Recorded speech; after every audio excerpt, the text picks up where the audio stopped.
just watched Mr. DePietro enter the Vets Auditorium, and I'm sure, like me, many of you are wondering why it is that John DePietro gets 11 questions back to back at the governor's weekly press conference, but the governor and the commissioner will not even listen to a single teacher or family on the matter of reopening schools. Why is that? Why aren't teachers and parents at the table?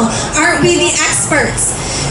The commissioner will tell you that parents want to go back to school, and that is absolutely true. I want to go back to school. I'm a teacher. Parents want to go back to school because they need to go back to work. They want their kids to be fed. They want their kids to be safe, and unfortunately, that's just not possible right now. It's interesting to me that RIDE has not done any data or research in what families and teachers actually want in this moment in time. NEARI did a survey of families and found overwhelmingly that families prefer to be at home safe with their kids doing distance learning. NEARI survey found that teachers overwhelmingly prefer to be at home safe teaching and learning with their students.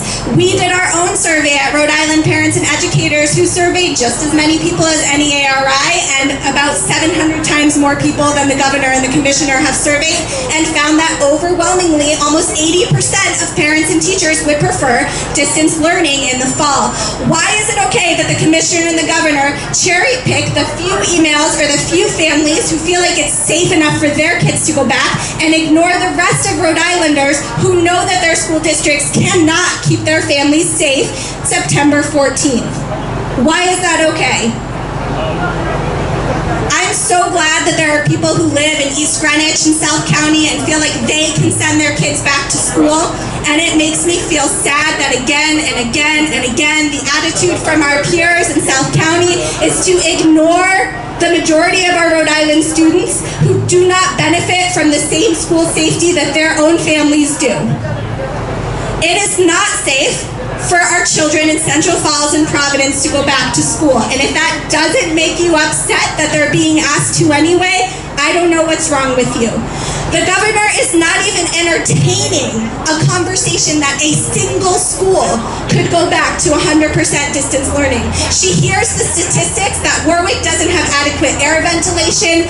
The number in PPSD is $9 million. $9 million PPSD would have to spend yesterday to get their ventilation systems prepared for a safe return to school in September. That's not happening. Governor Raimondo's decided instead that ventilation just isn't important. And she's fine with putting kids back in school buildings that are not ventilated on September 14th. And every single person in Rhode Island should be mad as hell about that. And why you're not confuses me.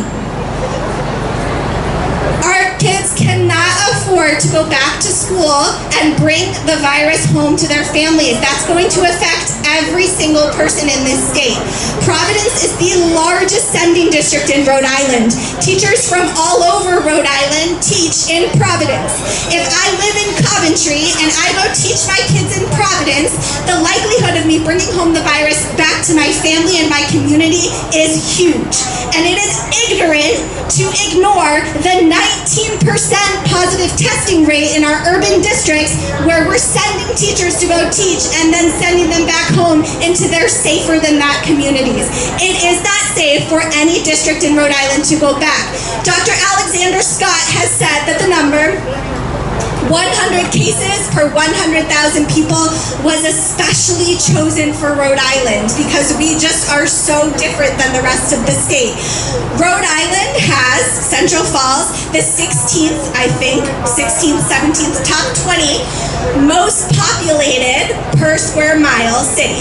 Somerville, Cambridge, and Boston are right up there with us. And do you know that Somerville, Cambridge, and Boston did not choose the number 100 cases per 100,000 people? That actually they went somewhere closer to 50. I don't know, it's really hard to find exact stats, but it's not 100 cases per 100,000. That's the highest safe return metric in the entire country. 100 cases per 100,000. Dr. Alexander Scott has convinced us that that's safe for Rhode Island and is somehow different than every other number in the country. It is not safe for our students to return to school. Also not teach. If we're worried about students' mental health, we're worried about immunizations, we're worried about feeding students, then the governor needs to step up and deliver those things to families in their home safely. It is well within the governor's purview to provide unemployment benefits for family, to add stimulus packages to families' monthly paychecks, to provide immunizations in community health centers, to provide lunch to every single person in Rhode Island at their home. Students do not need to go to school to eat. They all ate and were fed last spring, and we have the means to do the exact same in the fall. That is not an excuse to return students to unsafe, unventilated, COVID-filled buildings. Does not make sense.